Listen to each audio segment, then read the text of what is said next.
What's up, gang? I'm Audrey, and this is the SAT Math Module 1 worksheet review. So, question 1. The minimum value of x is 12 less than 6 times another number n, which inequality shows the possible values of x. So, we know we have 6 times another number n, that's going to be 6n, and then we have 12 less than this, so it's going to be 6n minus 12. Now it's saying that this is the minimum value of x. So that means that x is actually going to be greater than or equal to 6n minus 12 because this is the minimum value, right? So we just look for whatever option matches that, and that's going to be option B. Okay, moving on to number 2. The solution to the given system of equations is xy. What is the value of x? So there's multiple ways to go about this, but the most straightforward way is just plugging this into Desmos. So here in Desmos, we just type in 4x plus 2y equals to 8, our first equation, and also our second equation is going to be y equals to 1/2 x minus 1. And then the solution to a system of equations is going to be the point of intersection of the two lines. So we can see here that's at 2, 0. This question is asking for the value of x, so it's just going to be x equals to 2. But make sure you're paying attention to what the question is actually asking you for, whether it's asking you for x, or it's asking you for y, or even like x plus y or x times y.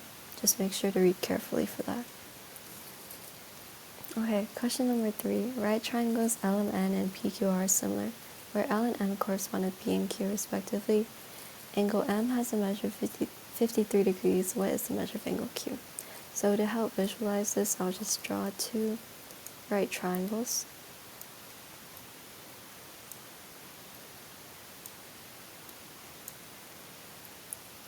And then we know L will correspond to P, so let's say this angle is L, this is going to be P. And then this is M corresponds to Q, so let's say this is M, and this is Q. And then this would just be N, and this is R, right? Okay, so because these triangles are similar, then all the angle measures are going to be identical. And since we're given angle M right here, it has a measure of 53 degrees, and M corresponds to Q. That means that Q has the same angle measure as angle M. So the measure of angle Q is just going to be the same as M, which is 53 degrees. Okay, question number 4. Which of the following equations is the most appropriate linear model for the data shown in the scatter plot? So this question is basically just asking us which of these lines from the answer choices that they give us is closest to the line of best fit for the data in the scatter plot. So I'll draw it so you can see the line would be kind of like this. And our y-intercept is going to be around positive 10. And then also our slope is going to be negative because the line is going down. So obviously we know our slope-intercept equation is y equals to mx plus b. And we're just going to look at these answer options and see which one meets our requirements for n, the slope, and b, the y-intercept. Make sure you're paying attention that not all of these are written like exactly the same. Like here, mx is here, and then b is here, so it's b plus mx. Just make sure you're watching out for that. But anyways, if we can just like look through here, we can see b will fit all our requirements, right? Because our slope is negative 1.9. It's a negative downward slope. And then our y-intercept is positive 10.1, which is about where the y-intercept would be. Okay, question number 5. Usagi is big backing at an all-you-can-eat sushi place. He weighs 300 pounds in initial observation, and his weight doubles every 3 hours. How much will Usagi weigh after 15 hours?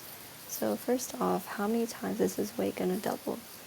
That's going to be 15 over 3, right? Because over a 15-hour time period that we're observing his weight, every 3 hours it's going to double.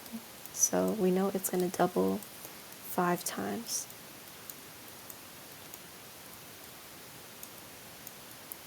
Okay.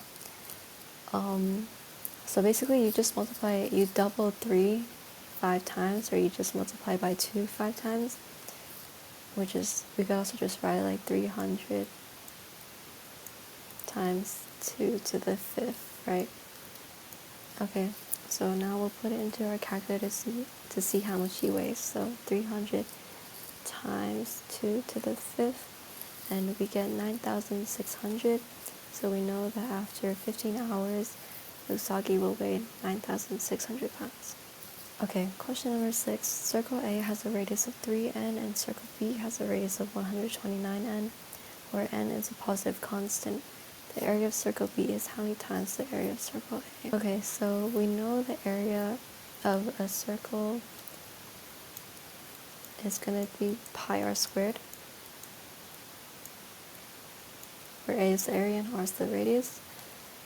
And it's saying the area of circle B, or it's asking the area of circle B is how many times the area of circle A. So basically that's going to be A, the area of B, over the area of A, right? So we could just write this out where you plug in the radius of each circle for R. So area of B would be 129n squared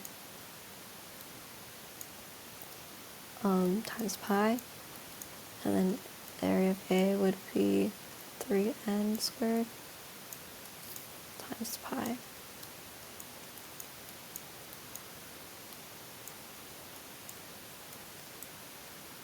Okay. Since n and pi just cancel out, we don't actually have to really care about that. So let's put that into our calculator. It would be 129 squared over 3 squared. And then we get our answer is 1,849. Number 7. The result of increasing the quantity x by 400% is 60. What is the value of x? So we're increasing the quantity x, so let's start off with x, and we're increasing it by 400%. So 400% of x is just going to be 4x. So we're going to do x plus 4x. And then we know this equals to 60. And then all we have to do now is just solve for x. So this would be 5x equals 60. And then you divide both sides by 5 and you get x equals 12. And that's it. Okay, moving on to question 8. What is the mean of the following values? And it gives us a set of numbers. Obviously we know to find the mean, you would just sum all these numbers up and then divide it by how many numbers there are. But we can also just put this into Desmos. Okay, so here in Desmos, all you have to do to find the mean is, so you just type mean and then parentheses, and then you're going to put in your set of numbers, each one separated by a comma, like so. And then as you can see here, it gives us our mean, which is 48.5. Okay, so for question number 9, how many distinct real solutions does the given equation have? So to find out the number of real solutions for a quadratic, we just look at the discriminant, right? Which is b squared minus 4ac. And then remember, if it's greater than 0, it's going to have 2 real solutions. If it equals 0, it's going to have 1 real solution. And if it's less than 0, it has no real solutions. So if you did this, you'd get negative 6 squared is 36. Then minus 4 times a, which is 1, times c, which is 13, or just 4 times 13. And then you get that this equals to negative 16, which is less than 0, meaning it has no real solutions or 0 real solutions. Okay, so obviously I just showed you how you can use the discriminant to find the answer to that problem, but another really simple way is just plugging this into Desmos. So all you have to do is just put in your equation x squared minus 6x plus 13 equals 0. And as we can see here, there's nothing at all on this graph. Like, no matter how far you zoom out, there's not going to be anything because there's no real solution. If you want to see an example of like what it would look like if there were solutions, let's say it's like minus 13 instead, then you would see two lines here where the x value is the solution. But because there's no solution, then we don't see any lines. And then obviously also, if there's only one solution, it would just be one line. Okay, finally, question 10. Which expression is equivalent to 17 times x squared minus 100y squared? Okay, first off, we don't have to expand this whole equation out. For one, all the answers are being multiplied by 17, so we don't really have to worry about 17. But you should be able to recognize that this x squared minus 100y squared is a difference of squares, right? Which we know is like a squared minus b squared. And we know that this a squared minus b squared equals to a plus b times a minus b. So x squared equals to a squared, so the square root of that would just be x. So we get x plus whatever b is times x minus whatever b is. And then b squared is 100y squared, right? So the square root of that is going to be 10y, so we know b is 10y. So it's going to be x plus 10y times x minus 10y. And that's what we're going to be looking for here. Like I said already, like these are all the answers are being multiplied by 17, and so it's like the expression they give, so we don't really have to look at that. So we're just looking for which one has x plus 10y and x minus 10y, and as we can see, it's going to be option D.